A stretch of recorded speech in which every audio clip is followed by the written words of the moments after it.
I was adopted internationally, and then I was raised in a family that had a different ethnic background than my own. So I was raised by a single Caucasian ginger, and my mom. Looking back on it now, you start to realize things. So, for example, a lot of my childhood, I was told, like, you're special.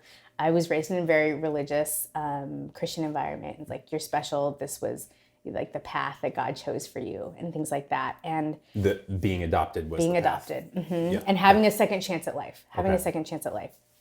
I was in the orphanage. I had bowed legs. I was severely malnourished. I was dying. I had tuberculosis. Actually came to the US with tuberculosis and was treated. Wow.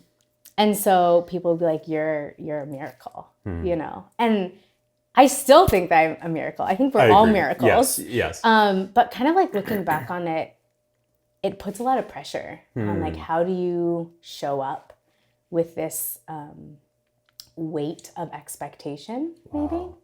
And so that has been something that I have kind of like grappled with, and I think still do. Yeah. Something also that's really interesting is this idea of how do I make something of my life? And like when I grew up, I wanted to be like 5 or 6 different things. I wanted to be an author. I wanted to be a singer. I wanted to be an actress. I wanted to be a teacher. I wanted to do all these things. And, you know, I think as children, it's like, what do you want to be when you grow up? Like, what's that one thing you want to do? Which I think is great. It gives you that vision.